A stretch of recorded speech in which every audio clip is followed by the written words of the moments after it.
Another Israeli incursion into the West Bank. Along with curfews and closures, it's become a way of life in cities like Ramallah. It's also become a predictable cycle. Israelis are killed in suicide bombings by Palestinian militants. The Israelis close crossing points and impose curfews, effectively imprisoning hundreds of thousands of Palestinians in their homes. The militants carry out more attacks, and so on.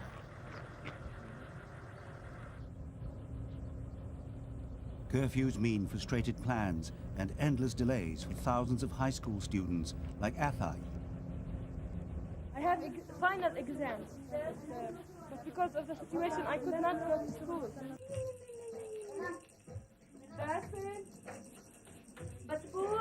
Athai's mother, Ihsan Turkieh, is a Palestinian actress, but she spends much of her time resting under curfew with her family, her neighbors, and their children.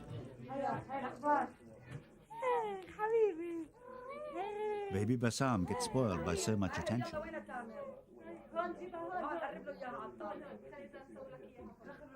20 years ago, Ihsan Turkieh lived in the Lebanese capital, Beirut, with her husband and children. The Israeli defense minister at the time initiated an invasion of Lebanon, trying to destroy Yasser Arafat's Palestine Liberation Organization. It led to many deaths. Ihsan's husband was among those killed. 20 years later, Arafat is still in charge, and the Israeli defense minister at the time, Ariel Sharon, is now prime minister. For Ihsan Turkieh, if not the whole Middle East, nothing seems to have changed. After 20 years, it's the same man.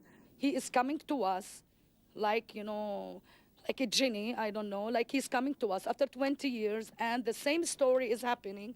I am under closure and siege and, also occupation, and I am also the same with the same man who was Arafat when we were in Beirut. So I feel like history is repeating itself. We want our right, and we want to end occupation and to live as a natural human being. We are not Palestinians, we are human beings. What's that? It's not a life. Also, we want to work.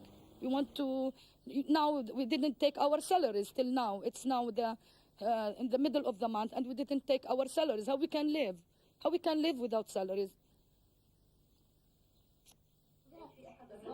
Basil, the neighbor's son, spends his time under curfew constructing things with his Lego, then destroying them. It's hardly surprising. Basil's fantasies are partly a reflection of the Israeli destruction that surrounds him. But while Ihsan and other Palestinians oppose the Israeli violence, they also feel the need for a new and more democratic form of Palestinian leadership. In response to local and international pressure, Yasser Arafat is changing his government. But that's not enough for critics like Ihsan, who say the authority is plagued by corruption and mismanagement. They are greedy and they have a lot of money now. Everyone did for himself. He didn't do for the Palestinian people. They are the same ministers and the same corrupted people. We don't want the change of faces. We want the change of the policy, the Palestinian Authority, and the program, to put programs and to think more about the future and to calculate things of what we did wrong and what's right. We have to calculate things. And I feel like it's a play, I'm not, I don't find hope in this reformation of this ministry. We feel like we are in a trap. The Palestinian people, they feel themselves, they are in a big trap. And we are paralyzed. We don't know what to do. As a precondition to ending Israeli occupation, Ariel Sharon and the United States want Arafat retired and Palestinian elections held.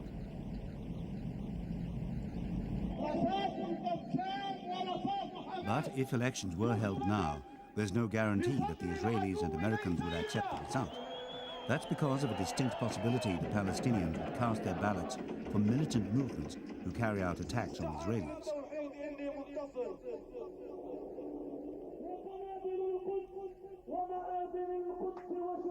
The radical Hamas movement is very popular and has initiated many of the suicide bombings against Israelis. Its spiritual leader, Sheikh Ahmad Yassin, is a staunch advocate of violence because he believes Israel has to be destroyed in order for Palestinians to live freely. He is not alone. Another popular election candidate could be Marwan Bargouti, a commander of the Tansim militia. Since these pictures were taken, he's been detained by the Israelis. But if he were let out and stood in democratic Palestinian elections, he could do well, as peace activists like Saman Houri acknowledge. If we're talking about free, democratic elections, we should expect anything, including the possibility of having more, I would say, hardline positions. If the situation of violence continues, especially I'm talking here about the violence practiced by the Israeli army against the Palestinian civilians, the ultimate result, it looks like, would be more hardliners coming into line. Again, I say, if it's a free and democratic elections. There are many possible candidates for Palestinian leadership, like the recently dismissed West Bank security chief Jabril Rajoub, or Mohammed Dalal, who has been in charge of the Gaza security forces. Then there are Abu Ala and Abu Mazen, who are actively involved in the Oslo peace process. They and their supporters believe that the Palestinians have been hard done by, but should still make allowances. All Palestinians are in favor of going back to negotiations table. Palestinians, more than any other people in the world, suffered enough. The current Israeli leadership seems more interested in practical steps than dialogue, and so is building its own version of the Berlin Wall. Prime Minister Ariel Sharon is determined to seal the West Bank to keep terror out of Jerusalem and Israeli towns and settlements. Hamas says it will continue to launch suicide bombings because they are very effective.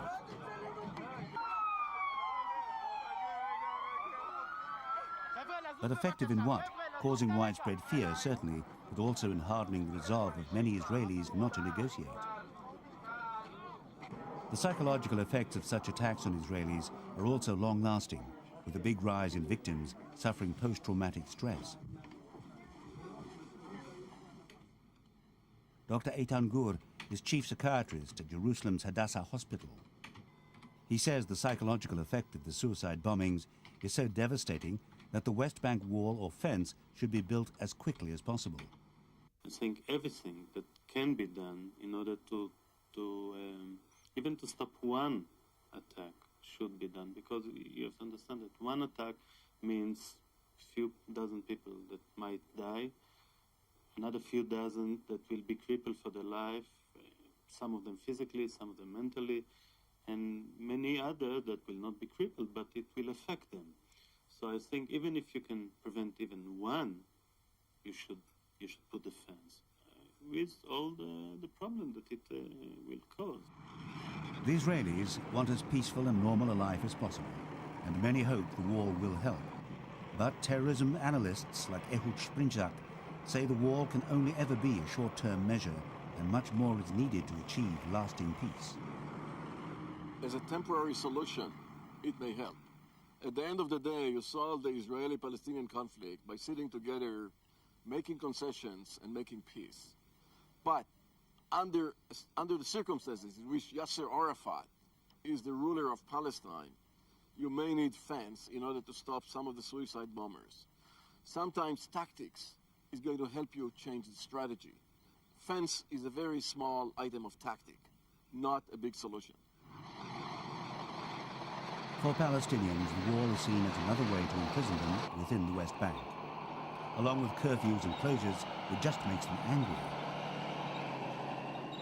Ihsan Turkieh is convinced that the frustration felt on both sides will continue to feed the violence.